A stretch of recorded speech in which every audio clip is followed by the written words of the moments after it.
Olá pessoal, bem-vindos ao canal. Tudo bem com vocês? Vamos aqui para mais uma aula de história. Hoje nós vamos estudar sobre a colonização do Brasil, o período compreendido entre os anos de 1500 a 1822, que é quando acontece a independência do Brasil. Mas hoje, principalmente, nós vamos frisar, nós vamos destacar ali os séculos 16 e 17, né? Os anos 1600 e 1700. Vou falar para vocês sobre as capitanias hereditárias, o governo geral e, além dessa parte da política, vou falar também sobre a economia açucareira e um pouco sobre a sociedade. Então vamos lá. Primeiro vamos entender o que é colonização. Como eu já disse em um vídeo sobre as grandes navegações, os portugueses chegaram aqui no ano de 1500. E nesse primeiro tempo não teve colonização do território brasileiro. Entre os anos de 1500 e 1530 a gente chama de período pré-colonial, porque só vieram expedições exploradoras para reconhecer território e para explorar o pau-brasil, que eles faziam por meio do escambo, da troca de produtos com os índios. Só inicia-se a colonização, de fato, quando eles começam a plantar alguma coisa e a estabelecer cidades, vilas, construir e plantar, tirar renda. E isso vai acontecer a partir de 1530.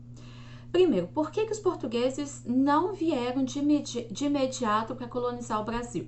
Porque eles chegaram aqui acidentalmente procurando ali o caminho para as Índias, então eles estavam ocupados com o comércio de especiarias e esse era um comércio muito lucrativo. Só que a partir de 1530, 1520, por ali, começaram a ter muitas expedições para o Brasil de outras nações, principalmente ingleses, holandeses e franceses. Eles começaram a invadir o território brasileiro, o litoral brasileiro, e também em contato com os índios, começaram a explorar o pau-brasil. Essa informação é importante para a gente entender, para quebrar esse estereótipo de índio bobo, né? Vê só, se o índio era tão bobo assim, por que ele não fazia comércio, não fazia escambo, trocas apenas com os portugueses? Ele fazia com quem oferecesse melhores condições ou melhores oportunidades, produtos mais interessantes para eles. Então eles não faziam, eles não respeitavam, os índios não tinham contato apenas com portugueses, eles tinham contatos com outros povos também. Outra coisa interessante para a gente falar sobre esse estereótipo de índio bobo, os produtos que eram oferecidos aos índios no escambo, né? Porque muitas vezes a gente pensa assim, o índio, coitado, ele ia lá, trabalhava, ele tirava aquelas árvores enormes e tudo isso em troca de quê? De um colar, de um espelho, de um machado, né? Ele era muito bobo. As árvores que eles tiravam, o trabalho que eles tinham era muito grande, era muito maior, muito mais valioso do que aqueles produtos que eles recebiam em troca. Mas quando a gente olha pela visão do índio, o que era importante, o que era valioso para ele? Coisas que ele não tinha, que eram coisas que os portugueses ofereciam. Então, no nosso olhar capitalista, óbvio que os portugueses estavam tirando vantagem sobre os índios, os europeus em geral, como eu disse, outros povos também tinham contato com os índios, mas para o índio também ele não estava saindo, na visão do índio, ele também não estava saindo num prejuízo, ok? Voltando para a questão da colonização. Começaram a ter invasões, então, de franceses, ingleses, holandeses, outros povos europeus. E naquela época rolava um sistema chamado Uti Possidetis, ou hoje a gente chama de uso capião. Como que é isso?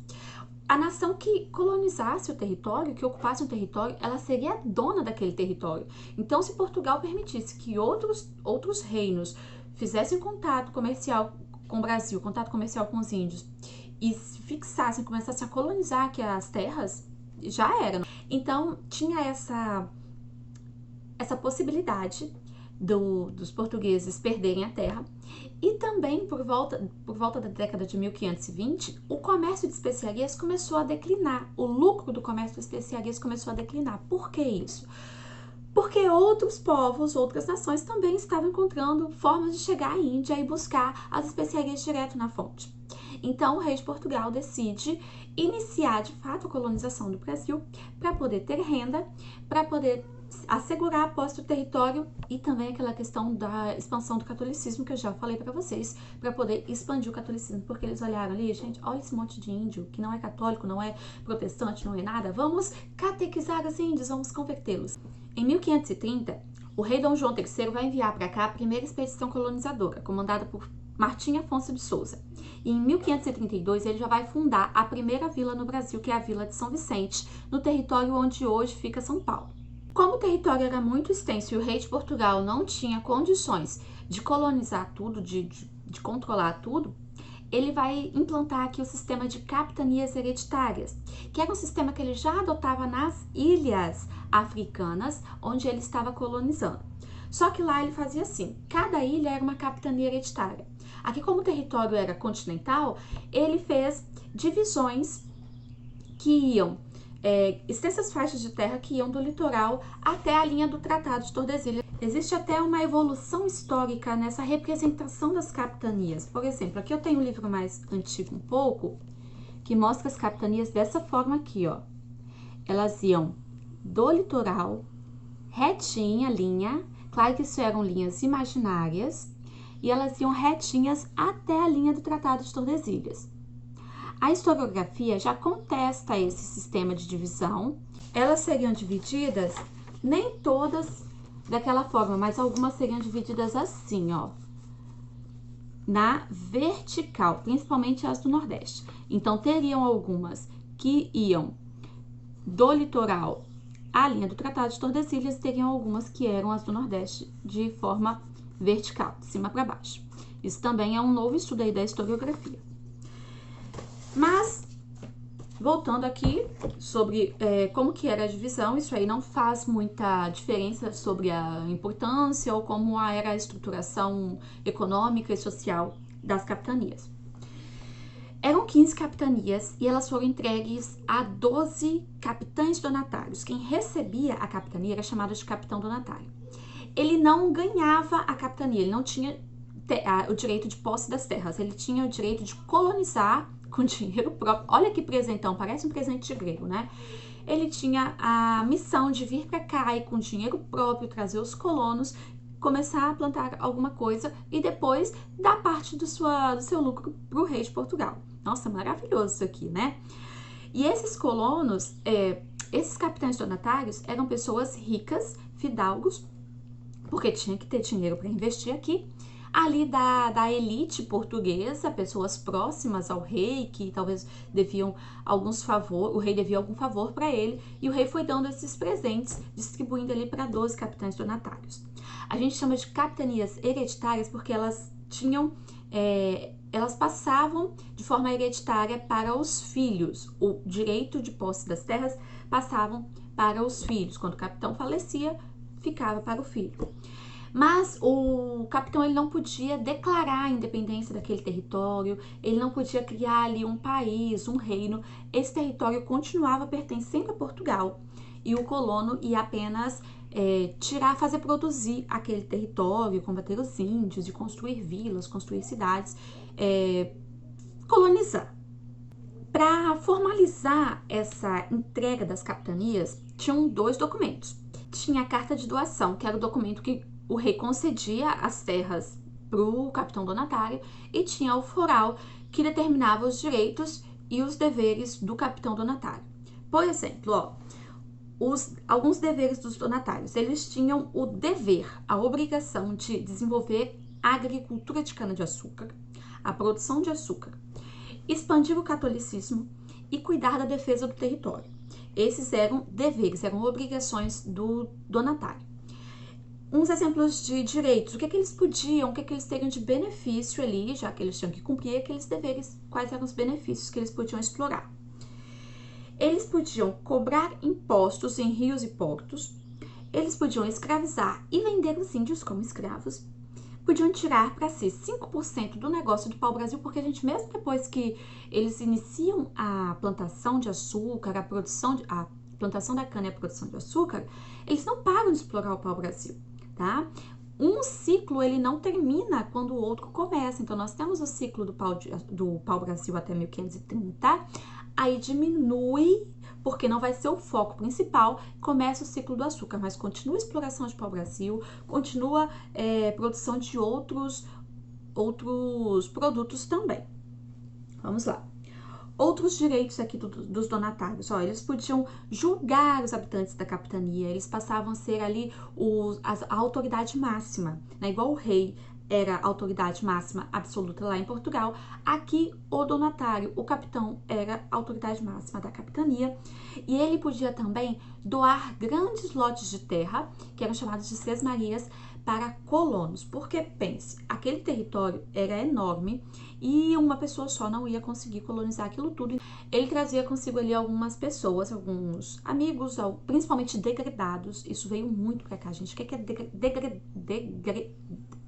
degredados? Ai, meu Deus, a língua agarra.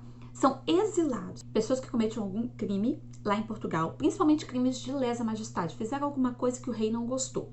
Aí o rei fazia o quê? Condenava ao exílio, ao degredo. E eles tinham que ir para as colônias portuguesas em algum lugar do mundo, porque Portugal tinha colônias em vários lugares, na África, na Ásia, aqui no Brasil. E eles não podiam nunca mais voltar para Portugal. E aí muitos desses exilados vieram aqui e começaram, alguns bandidos, mas principalmente pessoas que tinham cometido crimes de lesa majestade, vieram e iniciaram a colonização do Brasil. Resumindo, a capitania ela tinha que se transformar em uma plantation, um latifúndio, monocultor e escravista.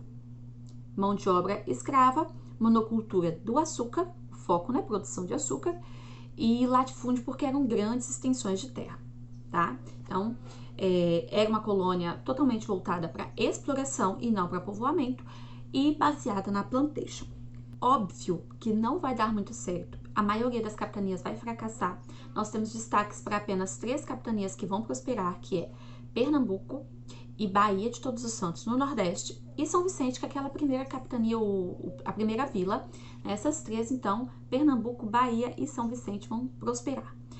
Sobre a nossa capitania do Divino Espírito Santo, em 1534 chegou aqui o Vasco Fernandes Coutinho, junto com 60 exilados, 60 degredados, e eles vão fundar ali na região da Prainha, para quem foi ao Convento da Penha, Vila Velha, é aquela região ali no pé do Convento da Penha, da Pedra ali, e ali eles vão fundar uma vila chamada de Vila do Divino Espírito Santo.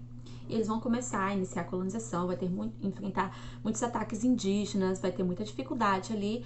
Depois eles vão ter que fugir, fundar a ilha de Nossa Senhora da Vitória, mas depois eu explico direitinho num outro vídeo para vocês.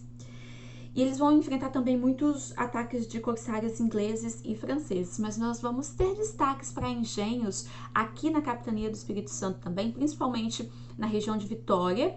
E aqui na região norte, região de Linhares, de São Mateus, né? Quem já teve oportunidade ali de visitar o Porto de São Mateus, ou quem não teve ainda, vá lá, tá, pessoal?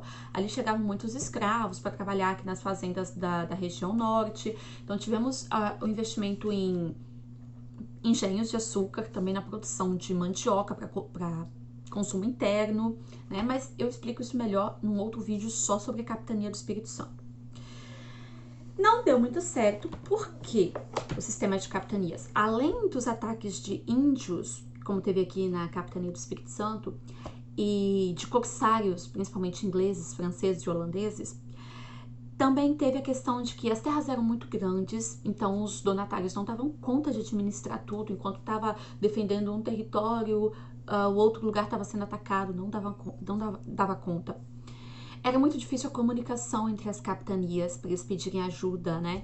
Era muito difícil a comunicação entre a capitania e a metrópole, porque a distância, imagina, né? Ali uns 2 meses, mais ou menos, se fosse bem a viagem de navio entre Brasil e Portugal. Isso dificultou bastante o sucesso das capitanias. Outra coisa, teve capitão donatário que nem veio para cá, já viu que era furado e falou, não vou para lá não, eu vou... teve capitão donatário que morreu em combate com os índios, teve alguns que morreram com doenças tropicais, né, porque eram doenças que tinham aqui, que lá eles não tinham, então eles não tinham defesa, então não deu certo o sistema de capitanias, e aí o rei de Portugal falou assim, não, então vou implantar um sistema diferente, vou fazer um governo geral, vou colocar tipo um presidente cuidando lá, para ajudar os capitães donatários, não extinguiu o sistema de capitanias, tá? Continuou o sistema de capitanias, mas agora ia ter um líder para tentar organizar aquilo ali, que a gente chama de governo geral. E aí chegou, esse período de governo geral foi de 1548 até 1621. E chegou aqui, foi instituído, né, em 1548, e em 1549 chega o Tomé de Souza, que é o primeiro governador geral. Ele já trouxe um monte de gente com ele para poder ajudar a estruturar a colônia. Trouxe vários funcionários para trabalhar para o governo, e principalmente aqui nós destacamos a figura de 3 auxiliares, como se fossem os ministros. Tinha o Capitão Mor, que ia cuidar da defesa e organizar as tropas que iam defender e combater os ataques indígenas, combater os ataques de corsários. Tinha o Ouvidor Mor, que ele cuidava da justiça. Tinha também o Provedor Mor, que ia cuidar das finanças e, né, o que estava acontecendo muito aqui? Muitas crises de fome, porque o povo começou a focar muito na produção de açúcar, no latifúndio monocultor, escravista, e aí não tinha alimento. Então o provedor Mor, ele ia administrar essa área aí para que não faltasse uma coisa, não tivesse uma coisa e faltasse outra. Junto com esses auxiliares, com esses funcionários, também vieram muitos carpinteiros. Por que carpinteiro, gente? Carpinteiro mexe com madeira. E madeira era o que tinha de sobra, ou não tanto de sobra, mas era o que mais tinha aqui. Então, para poder tirar essas árvores e começar a construir as vilas, construir as casas todas de madeira, eles trouxeram carpinteiros, também muitos soldados para poder fazer a defesa do território, e os missionários jesuítas. Então, começam a chegar os jesuítas no Brasil em 1549, com o Tomé de Souza. E ele funda a Vila de Salvador, que vai ser a primeira capital do Brasil. Depois nós temos o Duarte da Costa, ele é o segundo governador geral. E o Duarte da Costa, ele não vem sozinho também, ele traz muitos colonos e ele traz mais jesuítas. Então nós vemos aí uma relação muito grande entre igreja e colônia, igreja e governo, aliás. Ele traz muitos jesuítas, incluindo o padre José de Anchieta, o jesuíta José de Anchieta. Jesuíta, gente, eram as ordens que estavam surgindo, então tinham as ordens de missionários lá na Europa e a Companhia de Jesus, a gente chama de jesuítas. Os padres da Companhia de Jesus a gente chama de padres jesuítas. E ele traz o José de Anchieta. O José de Anchieta, ele vai fundar no Planalto de Piratininga, em 1554, um colégio, o Colégio de São Paulo de Piratininga. Em torno daquele colégio, depois, vai surgir uma vila, e essa vila vai crescer e crescer, e depois vai dar origem à cidade de São Paulo, né? A nossa maior cidade aqui no país. Ele também vai ter uma forte atuação no sul do Espírito Santo aqui, tanto que nós temos uma cidade com o nome de Anchieta, em homenagem a ele. Ele vai ajudar, inclusive, depois a... Não, peraí que eu já tô adiantando a história, calma. O principal problema do Duarte da Costa é que no governo dele, ele vai dar mais atenção às capitanias do Nordeste, porque é lá que tá tendo maior lucro. E ele não vai dar muita atenção às capitanias do Sul. O que vai acontecer? Os franceses vão invadir a Baía de Guanabara, no Rio de Janeiro. Vão fundar uma colônia chamada de França Antártica, e eles vão fazer aliança com os índios da região, porque os índios da região estavam putos da vida com os portugueses, estavam muito aborrecidos com a dominação, com a escravização, porque no início aqui eles não escravizavam, colocar os índios para trabalhar nos engenhos. E aí os índios vão se aliar aos franceses, né? E com a ajuda dos índios locais, dos índios tamoios, os franceses vão permanecer ali na Baía de Guanabara por 12 anos.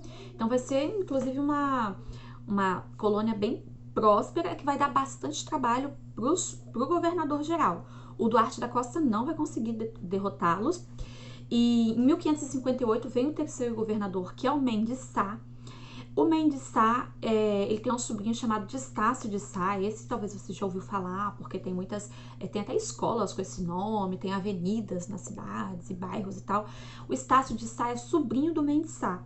Ele vai fundar um forte na Baía de Guanabara com o objetivo de de expulsar os franceses e derrotar os índios, de expulsar os franceses de lá. E em torno desse forte militar, vai surgir uma cidade, uma vila que vai dar origem à cidade de São Sebastião do Rio de Janeiro. A cidade do Rio de Janeiro também, uma enorme cidade hoje. E o Estácio de Sá, inclusive, ele vai morrer em combate com os índios tamoios. E eles só vão conseguir, o Mendes Sá só vai conseguir expulsar os franceses dali com intervenção dos jesuítas, do Manuel de Nóbrega e do José de Anchieta, que vai lá e vai conseguir convencer os índios a tirar o apoio que eles davam para os franceses. E só então os portugueses vão conseguir retomar aquela região. Aí o rei de Portugal vai ver que também não tá dando muito certo apenas um governador, e aí ele vai dividir o território brasileiro em 2 estados, colocar ali dois líderes sobre esses territórios. Em 1621 ele vai dividir ali as capitanias mais do Nordeste, vai transformar em Estado do Maranhão e as outras chamadas de Estado do Brasil. Isso para tentar facilitar a defesa do território contra os ataques indígenas, os ataques dos corsários, e também para melhorar a administração do território. Falei para vocês lá sobre a vinda dos jesuítas, e sobre a estreita relação entre igreja e governo. A primeira coisa que os colonos faziam quando eles chegavam aqui, eles fincavam uma cruz de madeira junto com o brasão de Portugal, que eram formas de dizer assim, ó, essa terra aqui é do rei de Portugal e essa terra aqui, a partir de agora, vai ser católica, Então, o principal, isso exprime um grande desejo de conquistar as terras e também de expandir o catolicismo.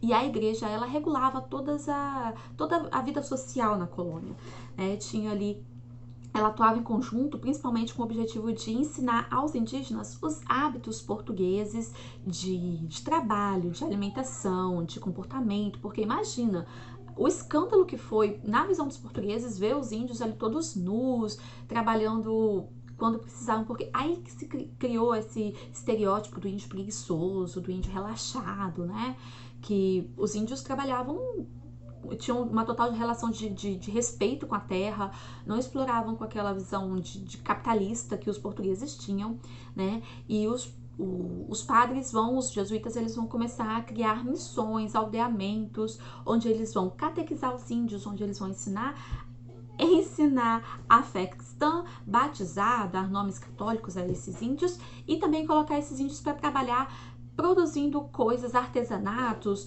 colhendo coisas na floresta que seriam vendidas e revertidas em dinheiro, em lucro também para os jesuítas. Estava achando que os padres eram bonzinhos, Também tinha uma intenção capitalista ali por trás deles. Muito bem, pessoal, vamos falar agora um pouquinho sobre a sociedade na colônia. É uma sociedade, uma hierarquia muito rígida. O que significa isso? Tinha aquela estruturação que a gente pode pensar em forma de pirâmide, Na base estavam os escravos, pessoas que não eram donas nem de si mesmos, e era a maioria da população, e era quem dava base para a sociedade, quem produzia todas as riquezas. E no topo, um pequeno número de pessoas que eram donas de tudo, inclusive das outras pessoas que eram os escravos. E nós dizemos que é uma hierarquia rígida porque não tinha mobilidade social. Escravo era escravo até morrer, e no topo estavam os ricos perpetuando ali, porque passava, o capitão donatário passava a riqueza para os seus filhos. Tinham também os trabalhadores livres, como carpinteiros, pedreiros, até mesmo no engenho tinha os trabalhadores livres, principalmente aqueles que cuidavam do controle de qualidade e que eram os capatazes, sobre os escravos. Mas 80% da população geral da colônia eram de escravos. Inicialmente usou-se a mão de obra de índios, mas depois eles começaram ali a trazer os escravos africanos. Detalhe, os comerciantes, que eram trabalhadores ali das camadas intermediárias, é o grupo que no fim das contas ficava com a maior parte da riqueza. Porque imagine a colônia onde não tinha nada e tudo precisava ser comprado para se iniciar. Então os colonos, os comerciantes, eles acabavam acumulando o maior número de riquezas. Agora falando sobre a economia. Então eles precisavam produzir alguma coisa na colônia, e o rei de Portugal, que na época era o rei Dom João III, ele pensou, o que eu vou produzir lá? Modo de falar, O que os colonos vão produzir lá? E aí ele decidiu escolher o açúcar, plantar a cana de açúcar, processá-lo e transformar em açúcar. Por quê? Nós temos alguns bons motivos para isso. Primeiro motivo, o açúcar tinha um alto valor na Europa. Era assim, gente, açúcar é muito bom. Você gosta de doce? Todo mundo gosta de doce, Doce é viciante, literalmente viciante. Então o açúcar, ele tinha um alto valor na Europa. Segundo motivo, O solo brasileiro era propício e o clima, principalmente no Nordeste, aí você fala, cara, mas no Nordeste ali, seca tal. Gente, seca hoje, tá? Porque naquela época eles começaram devastando, aquilo ali era tudo floresta, Mata Atlântica, então não tinham os problemas climáticos que nós temos hoje. Então o solo do Nordeste era um solo, o solo de massapê, ele era riquíssimo, um solo escuro, muito fértil, e o clima tropical úmido, quente, mas com muitas chuvas, era muito bom para o açúcar. Em terceiro lugar, eles já tinham experiência com a produção de açúcar, porque eles já estavam produzindo o açúcar, já estavam plantando a cana e produzindo açúcar em outras colônias nas ilhas africanas que eles estavam colonizando. Então veja bem, são três coisas que andam em conjunto, porque não adianta o produto ser caro, só que você não sabe mexer com aquilo ou aquilo não nasce, não produz bem no lugar. Também você não adianta plantar uma coisa que produz muito bem e que não vai ter mercado para aquilo depois. Então uma coisa caminha com a outra. A mão de obra inicialmente, como eu falei agora, foi usado os índios, só que os índios, até o sistema de trabalho, o sistema cultural dos índios, não aceitavam a dominação. Os portugueses, inclusive, aproveitaram para chamar eles de bárbaros, assim, eles justificavam a dominação e exploração desses indivíduos, dessas pessoas. Tinham pessoas lá na Europa, a história, a forma, a visão que chegava lá na Europa sobre os índios, eles até acreditavam que os índios não tinham alma, né? Então, os portugueses estavam fazendo a bondade de explorar, de catequizar, de controlar essas pessoas, esses índios. Mas como eles estavam resistindo muito, ali no finalzinho do século XVI para início do século XVII, os portugueses passaram a preferir a mão de obra dos africanos, também escravizados. E temos alguns motivos para isso também. Primeiro, a escravização deles, o comércio desses escravos estava sendo muito lucrativo. Por quê? Como que eles faziam? Os portugueses pegavam os produtos secundários daqui, como a aguardente, o fumo, levavam para a África e trocavam por pessoas. Então eles pegavam produtos que já não tinham tanto valor comercial aqui, como a cachaça, né? Que é um produto secundário. O produto primário da cana era o açúcar, ia para a Europa. A aguardente eles levavam para a África e trocavam por pessoas. E aí traziam aquele monte de pessoas para cá e vendiam por valores altíssimos. Valores altíssimos, se a gente convertesse aqui hoje, uma vez eu fiz uma pesquisa, um escravo, um homem jovem, saudável, custaria ali por volta de uns 10 mil reais, né? Mulheres um pouco menos, de acordo com as funções e com as atribuições que eles teriam, os valores. Só que isso era muito lucrativo pro colono, né? Porque, imagine, 10 mil, se você for pagar hoje no salário mínimo, isso aí é o valor que você paga em um ano para um trabalhador. E olha lá ainda, né? Dá mais do que isso. Além desse alto lucro, os portugueses já estavam usando essa mão de obra nas colônias lá na África, que produziam açúcar, e estava dando muito certo. Eles tinham um porte físico muito bom, uma resistência física muito legal. E os índios, eles estavam tendo ali problemas de dominação dos índios, então eles passaram a preferir a mão de obra dos escravos africanos. Então, como eu disse, os africanos eram os escravos africanos e afrodescendentes, eram a maioria da colônia, né? E não tinham o direito nem sobre a própria vida. Mas, além do açúcar, tinham outros produtos destinados ao mercado externo e alguns produtos também para o mercado interno. Primeiro destaque que nós damos para a pecuária. A pecuária, ela era basicamente um fator decisivo na colônia, porque eles usavam o gado não só para alimentação, mas para arar a terra, para transportar pessoas e produtos, o couro era exportado, né? Então, além de servir de alimentação, era usado como meio de transporte, era usado para arar, para preparar a terra. Então, ele era um fator realmente decisivo, um setor decisivo na colônia. E tinham também, nós destacamos aqui, a produção do fumo, que, como eu disse, era usado como moeda de troca no comércio de africanos. O algodão, que principalmente a partir do século XVIII vai dar uma grande importância ali para as capitanias do Nordeste, para o estado do Maranhão, porque começa-se lá na Europa, na Inglaterra, a industrialização, a produção dos tecidos em grande escala, e os ingleses vão começar a comprar esse algodão aqui do Brasil, dessa região do Brasil.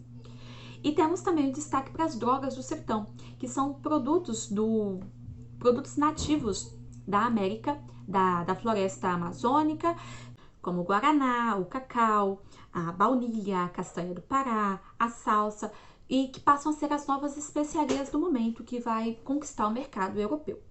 Mas esses são, como eu disse, produtos secundários. O foco principal é a produção de açúcar, o plantio da cana e a produção de açúcar no engenho. Aliás, quase esqueço de falar para vocês, o engenho, ele era uma estrutura muito grande. Inicialmente eles chamavam de engenho só o maquinário ali, a casa de máquinas onde se produzia o açúcar.